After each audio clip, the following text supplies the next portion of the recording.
প্রতিটি মেয়ের পছন্দ যেহেতু আলাদা আলাদা হয়ে থাকে, তাই সব মেয়েরা যে একই রকম ছেলেদেরকে পছন্দ করে এটা বললে ভুল হবে। কিন্তু প্রতিটি মেয়ের পছন্দ আলাদা আলাদা হলেও আমি আপনাকে এখন এমন একটি গুণের কথা বলবো, এই একটি গুণ আপনি যদি আপনার মাঝে আনতে পারেন তাহলে কথা দিলাম যে কোনো মেয়ে আপনাকে বয়ফ্রেন্ড হিসেবে কাছে পেতে চাইবে। এমনকি মেয়েরা আপনাকে খুশি করার জন্য সব কিছু উজাড় করে দিতেও দ্বিধা করবে না। তাহলে মাম্মা আর দেরি কেন, চলো ভিডিওটি শুরু করা যাক। তো নাম্বার 1, উজ্জ্বল ভবিষ্যৎ। উজ্জ্বল ভবিষ্যৎ এই শব্দটি শুনতেই নিশ্চয়ই বুঝে গেছেন আমি আসলে ভালো ক্যারিয়ার, ভালো জব বা টাকাওয়ালা মালদার ছেলের কথা বলতেছি, তাই না? কিন্তু যে ছেলেদের এমন উজ্জ্বল ভবিষ্যৎ থাকে তাদের পিছনে তো সেই আদিকাল থেকে মেয়েদের লম্বা লাইন থাকে। এটা তো নতুন করে জানার মতো কিছু না, তাই না? কিন্তু যুগ বদলে গেছে, যুগের সাথে অনেক কিছুই বদলে গেছে। আজকাল মেয়েরা যেসব ছেলেদের পিছনে ছুটতেছে তাদের মধ্যে কয়জন ছেলেরই বা সত্যিকার অর্থে উজ্জ্বল ভবিষ্যৎ আছে? হ্যাঁ, এদের বেশিরভাগ ছেলেরই কোনো উজ্জ্বল ভবিষ্যৎ নেই ঠিকই, কিন্তু তারা মেয়েদের সামনে নিজেকে এমনভাবে প্রকাশ করতে জানে যেটা দেখলে যে কোনো মেয়ে ভেবে নেয় ছেলেটি না জানে কি না কি। এসব ছেলেদের না ক্যারিয়ার আছে, না এরা বিরাট বড় কোনো জব করে, কিন্তু এদের পোশাক আশাক, কথাবার্তা, চলাফেরার স্টাইল, অ্যাটিটিউড ইত্যাদি দেখলে স্বয়ং ফেসবুকের নির্মাতা মার্ক জুকারবার্গ অথবা বিশ্বের বড় ধনী বিল গেটসও ভাববে ছেলেটি মনে হয় আমার চেয়েও অনেক বড় লেভেলের লোক। তাহলে মেয়েদের কথা আর কি বলবো, মেয়েদের বুদ্ধি তো থাকে হাঁটুর নিচে। সো মেয়েরা খুব সহজেই ধোঁকা খেয়ে যায়, এটাই সত্য আর এটাই আজকাল চলতেছে। বিশ্বাস না হলে আপনার বাপের বাইক নাই তো কি হয়েছে, অন্যের দামে একটা বাইক ধার করে গার্লস স্কুলের সামনে কয়েকদিন চক্কর দিয়ে আসুন, দেখবেন মেয়েরা আপনাকে পাত্তা দিতে শুরু করেছে। অথচ কেউ কিন্তু জানতে চাইবে না বাইকটা আপনার ছিল নাকি অন্য কারো।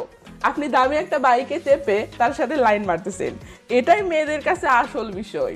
এখন অনেকেই বলবেন আমার বাপের তো বাইক নাই, তাহলে আমি কি করব? আরে ভাই, আমি তো আপনাকে জাস্ট ব্যাপারটা বোঝানোর জন্য বাইকের উদাহরণটা দিলাম।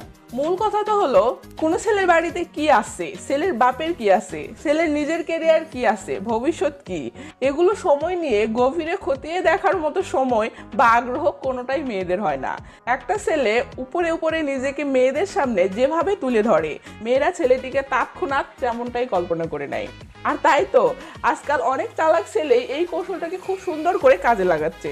অর্থাৎ তাদের নিজের কি আছে না আছে সেটা নিয়ে পড়ে না থেকে নিজেকে সব সময় মেয়েদের সামনে রং টং লাগিয়ে তুলে ধরতেছে, আর মেয়েরা এতেই পটে যাচ্ছে। আর আজকাল এমন পুংপাং মার্কা ছেলেদের ভিড়ে আপনার মতো হাজার উজ্জ্বল ভবিষ্যৎওয়ালা ছেলেরাও সিঙ্গেল হয়ে মাথার টাক উজ্জ্বল করতেছে। তো মাম্মা এবার কোন কি বুঝতে পারলেন? আপনার ভবিষ্যৎ শুধু উজ্জ্বল থাকলেই হবে না, অথবা আপনার বাপ আইফোন কোম্পানির মালিক হলেও হবে না। মেয়েদের নজরে আপনার অবস্থানটা কতটা আকর্ষণীয় করে তুলে ধরতে পারতেছেন, নিজেকে রং চং লাগিয়ে কতটা বড় করে তুলে ধরতে পারতেছেন, সেটাই আসল। কথাটা তিতা লাগলেও এটাই বাস্তব সত্য। তবে হ্যাঁ, আজকালকার যুগে একটা গার্লফ্রেন্ড পালা আর একটা হাতি পালা সমান কথা, যদিও কিছু মেয়েরা এর ব্যতিক্রম হয়। তারপরেও 95% মেয়েরাই যেহেতু বাপের অন্ন ধ্বংস আর বয়ফ্রেন্ডের টাকা ধ্বংস করেই জীবনের সার্থকতা খুঁজে পান, তাই গার্লফ্রেন্ডকে ধরে রাখতে চাইলে নিজের ভালো একটা ক্যারিয়ার থাকাটা কিন্তু সত্যিই অনেক জরুরি। তাছাড়াও আজকালকার যুগে একটা রিলেশনকে জমিয়ে ক্ষীর করতে, রাত জেগে গার্লফ্রেন্ডের সাথে রসের আলাপ করতে, গার্লফ্রেন্ডের মুখে আই লাভ ইউ এমন মিষ্টি বাক্যগুলো নিয়মিত শুনতেও কিন্তু মাম্মার টাকাই ভূমিকা রাখে। তাই শেষে একটা কথাই বলবো, প্রজাপতি ধরার জন্য প্রজাপতির পিছনে ছুটে না বেরিয়ে বরং ফুলের চাষ করাটাই বুদ্ধিমানের কাজ। তখন প্রজাপতি এমনি আপনার কাছে এসে ধরা দিবে। আশা করি কি বোঝাতে চাচ্ছি বুঝে গেছেন। তোমার ভিডিওটি কেমন লেগেছে সেটি কমেন্ট করে অবশ্যই জানাবেন। আর অনেক দিন পর ভিডিও আপলোড করলাম, প্লিজ ভিডিওটিতে একটা লাইক দিন। ভালো থাকবেন সবাই, বাই বাই।